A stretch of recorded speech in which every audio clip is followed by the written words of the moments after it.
تمہاری منزل یہ نہیں ہے کہ ڈگری مل جائے اور جاب مل جائے، یہ بہت چھوٹے درجے کی چیز ہے۔ میری، تمہارے وی سی صاحب کی، تم بچیوں کی، بچوں کی ایک ہی منزل ہے کہ یا اللہ تو راضی ہو جا۔ اللہ تجھے مرنے سے پہلے پہلے حاصل کرنا ہے، ڈھونڈنا ہے، پا لینا ہے، راضی کر کے مرنا ہے۔ لیتک تحلو والایام مریرۃ ولیتک ترضی والانام غضاب ولیت الذی بینی وبینک عامر وبینی وبین العالمین خراب ولیت الشراب من ودادک صافیا وشربی من ماء المعین السراب فاذا صح منک الود فالکل حین وکل الذی فوق التراب التراب۔ اللہ کو پاتے ہوئے جو سودا کرنا پڑے کر جاؤ۔ عبداللہ بن حذیفہ کو رومیوں نے پکڑ لیا، صحابی ہیں، ان کو آگ میں ڈالنے لگے تو وہ رو پڑے، تو لوگوں نے رومی بادشاہ سے کہا کہ یہ رو پڑا ہے، ڈر گیا ہے، ان کا لے آؤ، میرے پاس لے آؤ۔ ان کو واپس لائے تو رومن بادشاہ نے پوچھا کیوں روئے ہو، موت سے ڈر گئے ہو؟ کہنے لگے موت تو ہمارے لیے سب سے بڑا تحفہ ہوتا ہے، میں اپنی بے بسی پہ رویا ہوں۔ کہ کیا بے بسی ہے؟ کہ بے بسی یہ ہے کہ ایک جان ہے آگ میں گرتے ہی جل کے راکھ ہو جائے گی، کاش میرے جسم پر جتنے بال ہیں اتنی میری پاس جانیں ہوتی اور میں ایک ایک جان کو اللہ کے نام پہ قربان کرتا۔ آج مرنے کا مزہ نہیں آ رہا، اس پہ رویا ہوں۔ تو بادشاہ اتنا حیران ہوا، اس نے کہا تو میرا ماتھا چوم دے اور میں تمہیں آزاد کرتا ہوں۔ تو اس کا ماتھا چوما، انہوں نے چھوڑ دیا۔ 2000 سال پیچھے چلے جائیں، فرعون دنیا کا واحد انسان ہے جس نے کہا انا ربکم الاعلی، میں سب سے بڑا رب ہوں، اور اپنے آپ کے رب ہونے کا دعویٰ انسانوں میں صرف فرعون کا ہے۔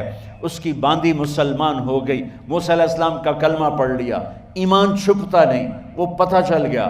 فرعون نے اس کو پکڑوایا، اس کی 2 بچیاں، ایک دودھ پیتی ایک ساتھ چلتی، اور اس نے اپنے دربار میں کڑاہ میں تیل ڈلوایا، نیچے آگ لگوائی، تیل ابلنے لگا۔ جب وہ پوری طاقت سے ابلنے لگا تو اس نے فرعون نے اس عورت سے، اس باندی سے کہا یہ آگ تیرے سامنے ہے، جلتا ہوا تیل، موسیٰ کے رب کو مانے گی تو پہلے تیری بچیوں کو جلاؤں گا پھر تجھے جلاؤں گا، اور اگر مجھے رب مانے گی تو تیرے گھر کو سونے چاندی سے بنا دوں گا، تیرے گھر کو سونے چاندی سے بھر دوں گا۔ اللہ کا پا لینا یہ میری آپ سب کی معراج ہے، اور اللہ کو کھو دینا میرے آپ سب کے لیے ہلاکت اور تباہی ہے۔ سنو اس نے کیا کہا؟ اللہ نے اپنی محبت کو ماں سے تشبیہ دی ہے، باپ سے نہیں دی، اور چھوٹا بچہ زیادہ ممتا کو لیتا ہے۔ وہ کہنے لگی فرعون یہ تو میری 2 ہیں، میری 100 ہوتی تو اللہ کے نام پہ آج میں قربان کر دیتی۔ فَقْضِ مَا أَنْتَ قَاضٍ، کر جو تجھے کرنا ہے۔ تو پاگل ہو گیا، غصے میں کہنے لگا اس کی بڑی بیٹی کو ڈال دو۔ تو انہوں نے اس کو یوں ٹانگوں سے پکڑا اور وہ چیختی چلاتی ہوئی تھی۔ ماں کا ایک بول اس کی جان بچا سکتا تھا، اور پھر گھر جا کے توبہ کر لیتی، وہ کہتی یا اللہ مجھے معاف کر دے، میں نے کلمہ کفر کہا۔ اس کو ٹانگوں سے پکڑا ہوا ہے، اس کے ہاتھ نیچے جھول رہے ہیں، اور وہ اماں بھی کہہ رہی کہ مجھے بچا لو۔ ماں نے اپنی آنکھوں سے بچی کو تیل میں یوں ڈوبتے دیکھا، اور پھر وہ ابھری جیسے مچھلی تلنے کے لیے، جیسے مچھلی تلی جاتی تو باہر آ جاتی، اوپر آ جاتی، تو وہ ایسے بلبلے اٹھ رہے تھے۔ وہ ایک ہی لمحے میں اس کی تو جان گئی، ایک آنسو کا قطرہ اس نے نہیں نکلنے دیا اپنی آنکھوں سے، اور اپنے دل کو جب مضبوط کیا تو میرے رب کی غیرت، میرے رب کی رحمت محبت حرکت میں آئی۔ اللہ نے ماں کی آنکھوں سے پردہ ہٹا دیا، اور ماں نے اپنی بیٹی کی روح کو نکلتے دیکھا، اور وہ کہہ رہی ہے اصبری یا ام فإن لک من الأجر کذا وکذا، ماں جی ڈرنا نہیں، صبر کرو، جنت تیار ہے، جنت تیار ہے۔ اور شروع معصوم بچی کو تو پتہ بھی نہیں تھا کہ کیا ہونے والا ہے، اس کو پکڑ کے یوں ڈالا، اس کی تو آہ بھی نہ نکلی، اور وہ مچھلی کی طرح تلی گئی۔ اب پھر ماں کا کلیجہ پھٹا، اللہ نے پھر آنکھوں سے پردہ ہٹایا، اور انہیں اپنی بچی کی روح کو نکلتے دیکھا، اور وہ کہہ رہی ہے اسبری یا فإن لک من الاجر کذا و کذا، ماں جی تھوڑی دیر کا صبر، جنت تیار ہے، جنت تیار ہے، جنت تیار ہے۔ اللہ کو پایا سب کچھ پایا، اللہ کو کھو دیا سب کچھ کھو دیا۔ جب اس کو پکڑ کے لے جانے لگے، اس نے فرعون کو دیکھا، فرعون اس کی آنکھوں میں آنکھیں نہیں ڈال سکا، نظریں نیچے ہوں گی اس کی۔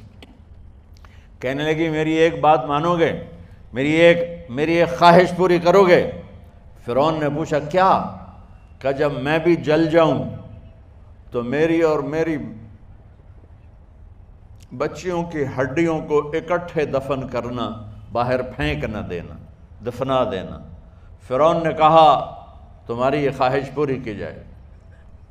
انہوں نے کہا پیچھے ہٹ جاؤ، میں نے اللہ کو جان دینی ہے، مجھے دھکا دینے کی ضرورت نہیں ہے، میں اپنے اللہ سے ملنے جا رہا ہوں۔ سبحان اللہ، جب اللہ مطلوب ہوتا ہے تو موت محبوب بن جاتی، جب اللہ کی نافرمانی ہوتی ہے تو موت سے نفرت ہو جاتی ہے، مرنا عذاب نظر آتا ہے۔ وہ چھلانگ مار گئی، اللہ اکبر کا نعرہ لگاتی ہوئی، ہڈیاں ادھڑ گئیں، گوشت ادھڑ گیا، ہڈیاں باقی رہ گئیں۔ فرعون نے کہا ایک ہی جگہ ڈال دو، سب کو دفن کر دو۔ دفن 2000 سال کے بعد، بچوں بچیوں 2000 سال کے بعد، موسیٰ علیہ السلام کے 2000 سال کے بعد جناب رسول اللہ صلی اللہ علیہ وسلم دنیا میں تشریف لائے۔ 40 سال کی عمر میں نبوت ملی، 50 سال کی عمر میں معراج ہوا، 2050 سال کے بعد میرے نبی کی سواری بیت المقدس جا رہی ہے، اور بیت المقدس پر جب وہ اوپر پہنچے ہیں تو مصر وہاں سے قریب ہو جاتا ہے۔ جب وہ اترنے لگے تو میرے نبی نے کہا جبریل جنت کی خوشبو آ رہی ہے، جبریل جنت کی خوشبو آ رہی ہے۔ کہاں سے آ رہی ہے؟ ابھی تو جنت اوپر ہے، ابھی تو اوپر جانا ہے، تو یہ زمین سے جنت کی خوشبو کیا آ رہی ہے؟ تو جبریل نے عرض کی یا رسول اللہ، فرعون کی ایک باندی تھی جو اللہ سے سودا کر گئی جان کا اور اپنی بچیوں کا، اس کی بچیوں کی ہڈیوں کو جہاں دفن کیا گیا ہے، یہ خوشبو جس دن انہیں دفن کیا تھا اس دن سے لے کر آج تک یہ خوشبو آ رہی ہے، اور یہ قیامت تک آتی رہے گی۔ اللہ اپنے نام پہ قربان ہونے والوں کی یوں قیمت لگاتا ہے، پہلے اپنی منزل طے کرو، پہلے اپنی منزل طے کرو، پہلے اپنی منزل طے کرو کہ مجھے اپنی زندگی کی سے لینا کیا ہے، مجھے اللہ کو پانا ہے، مجھے اللہ کو پانا ہے۔ میں نے اللہ کی قسم، اگر اللہ راضی ہے تو پھر موت سے بڑھ کر کوئی تحفہ نہیں، اس سے بڑھ کر کوئی خوبصورت پیغام نہیں، اور اگر اللہ ناراض ہے تو موت سے خوفناک کوئی پیغام نہیں۔ عمر بن عبدالعزیز 3 بر اعظم پر حکومت کی، عمر بن عبدالعزیز، بنو امیہ، مروان 9 مہینے حکومت کی، اس کا بیٹا عبد الملک بن مروان 21 برس حکومت کی، اس کا بیٹا ولید 10 سال حکومت کی، اس کا بیٹا سلیمان 2.5 سال حکومت کی۔ اسی تخت پر بیٹھے عمر بن عبدالعزیز۔ پہلے چاروں نے اللہ کے شریعت کو قربان کیا حکومت کے لیے، عمر بن عبدالعزیز نے اپنے آپ کو قربان کیا اللہ کے لیے، حکومت کو پاؤں کے تلے رکھا اور اللہ کی رضا کو سامنے رکھا۔ ان کو زہر دیا گیا، جب ان کی موت کا وقت قریب آیا تو انہوں نے رجا بن حیوہ کو بلایا۔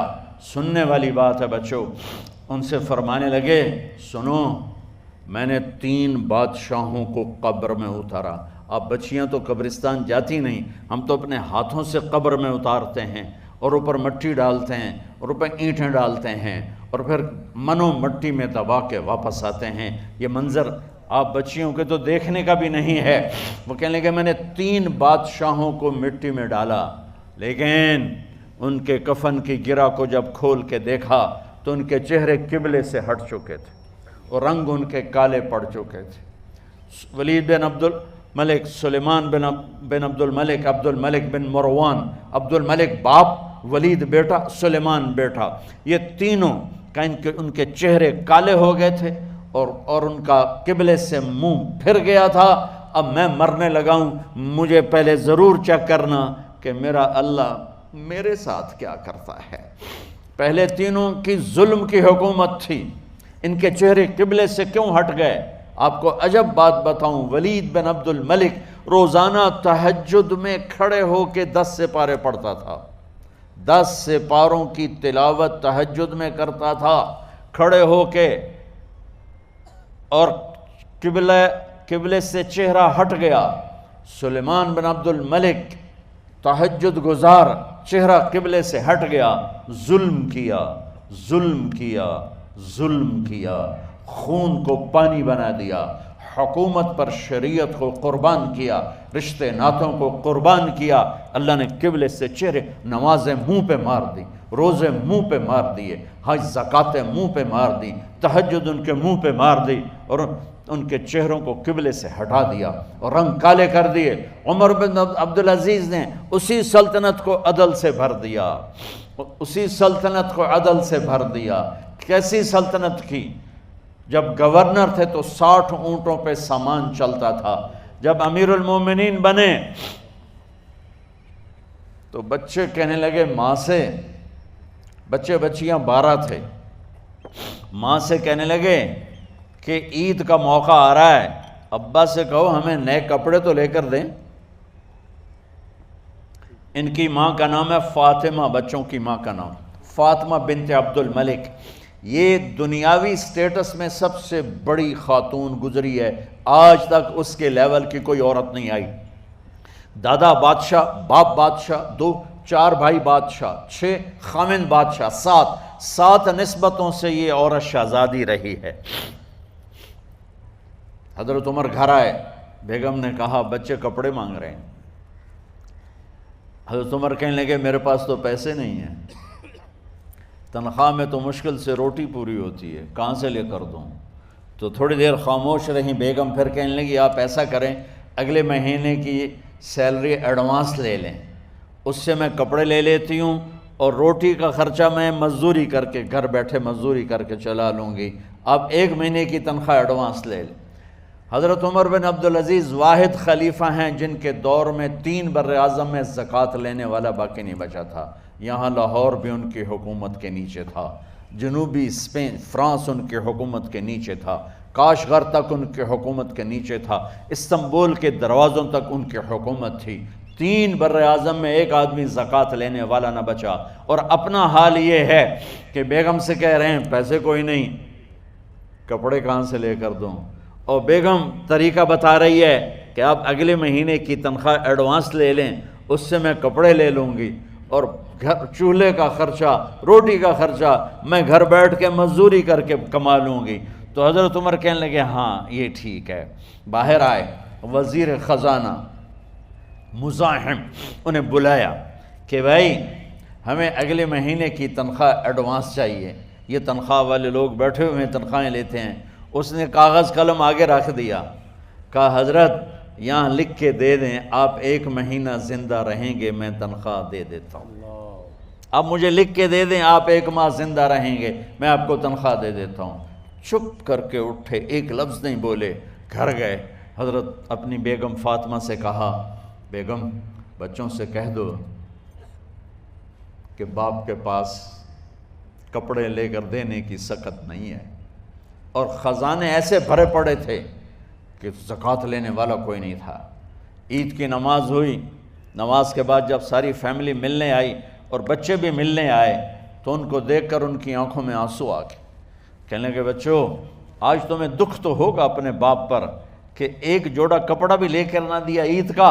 تو ان کے ایک بیٹے نے کہا ابا جان آج ہم بڑے خوش ہیں، ہمارا سر اونچا ہے کہ ہمارے باپ نے مسلمانوں کے مال پہ ڈاکہ نہیں ڈالا، ہمیں قربانی کا بکرا بنایا، لیکن مسلمانوں کے مال میں خیانت نہیں کی۔ یہ ان کا طرز حکومت تھا، اس طرح انہوں نے حکومت کی۔ گھر میں تشریف لائے تو بیٹیوں سے بات کی تو انہوں نے منہ پہ ایسے دوپٹہ رکھا ہوا، منہ پہ دوپٹہ رکھ کے بات کریں تو فرمانے لگے کپڑا تو ہٹاؤ، دوپٹہ کیوں رکھا ہوا ہے؟ تو گھر کی خادمہ زور زور سے رونے لگی، کہنے لگی امیر المومنین آج آپ کی بیٹیوں نے کچا پیاز توڑ کے روٹی کھائی ہے تو وہ اس کی بو ہے منہ میں، آپ کو بو سے نفرت ہے اس لیے منہ پہ کپڑا رکھ لیا ہے۔ تو حضرت عمر اتنا روئے کہ ان کی داڑھی تر ہو گئی۔ کہنے لگے آخر میں جب تھوڑا آسرے میں آئے، کہا میری بیٹیوں تمہارا باپ تمہیں بڑے اچھے کھانے کھلا سکتا ہے لیکن میں جہنم کو برداشت نہیں کر سکتا، میں جہنم کی آگ برداشت نہیں کر سکتا۔ اب مرنے کا وقت آ گیا۔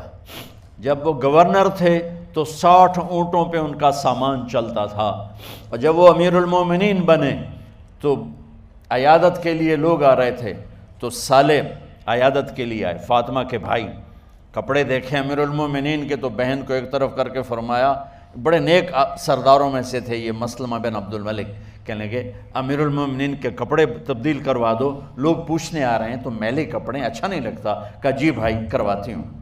اگلے دن جب وہ حال پوچھنے آئے تو پھر وہی کپڑے تھے، تو انہوں نے ان کو الگ جا کر کہا بہن میں نے تمہیں کہا تھا کپڑے بدلوا دیتی، کیوں نہیں بدلوائے؟ تو وہ رونے لگیں، کہنے لگی کہاں سے بدلواؤں، جوڑا ہی ایک ہے، جوڑا ہی ایک، کہاں سے بدلواؤں؟ اور حکومت کتنی تھی؟ 3 بر اعظم کی، 3 بر اعظم کی حکومت۔ ہمارا تو پٹواری امان کا نہیں ہے، اور وہ 3 بر اعظم کی سلطنت لے کر ایک جوڑے میں اللہ سے ملنے جا رہا ہے۔ جب ان کا انتقال ہوا، سلیمان بن عبد الملک کی ڈیڈ باڈی جب قبر کے قریب لائے اتارنے کے لیے تو ایسے ایسے ہلنے لگا، اس کا پورا جسم ہلنے لگا۔ تو اس کے بیٹوں نے کہا کہ ہمارے ابا زندہ ہیں، تو حضرت عمر نے فرمایا بیٹو زندہ نہیں ہیں، عذاب قبر جلدی شروع ہو گیا ہے، عجل اللہ بالعقوبہ، قبر کی پکڑ پہلے شروع ہو گئی ہے، چھپاؤ اپنے باپ کو جلدی۔ جب عمر بن عبدالعزیز کی ڈیڈ باڈی قبر کے قریب کی گئی اور ان کا بھائی اتارو، بھائی وہ باتیں شروع ہو جاتی ہیں، رومال ڈالو، چادر پکڑو، ادھر سے پکڑو، تو ایک دم ایسے ایک پرچہ ہوا میں اڑتا ہوا سب نے دیکھا، وہ آتے آتے آتے آتے آتے آتے یوں آ کے حضرت عمر کے سینے پر گر گیا۔ سب دیکھ رہے ہیں۔ جب پرچے کو اٹھا کے دیکھا گیا تو اس پہ ایک سطر پہ لکھا تھا بسم اللہ الرحمن الرحیم، اور دوسری سطر پہ لکھا تھا براءۃ من اللہ لعمر بن عبد العزیز من النار، یہ عمر کے لیے جہنم کی آگ سے نجات کا پروانہ ہے۔ 3 بر اعظم کی سلطنت لے کر وہ جنت کا پروانہ لے کر دنیا سے گئے۔ جب ان کو قبر میں اتارا گیا تو انہوں نے رجا بن حیوہ سے فرمایا تھا 3 بادشاہوں کے چہرے دیکھے قبلے سے پھر گئے، رنگ کالے پڑ گئے، مجھے تم نے دیکھنا ہے کہ کیا ہوتا ہے؟ تو رجا فرماتے ہیں جب میں قبر میں اترا اور ان کے کفن کی گرہ کو کھول کے دیکھا تو چہرہ قبلے کی طرف فکس تھا، اور مجھے یوں لگا جیسے 14ویں رات کا چاند قبر میں اتر آیا ہو۔ میرے عزیزو، طلبہ و طالبات، اللہ کو اپنی منزل بناؤ، اللہ کو اپنی منزل بناؤ، اللہ کو اپنی منزل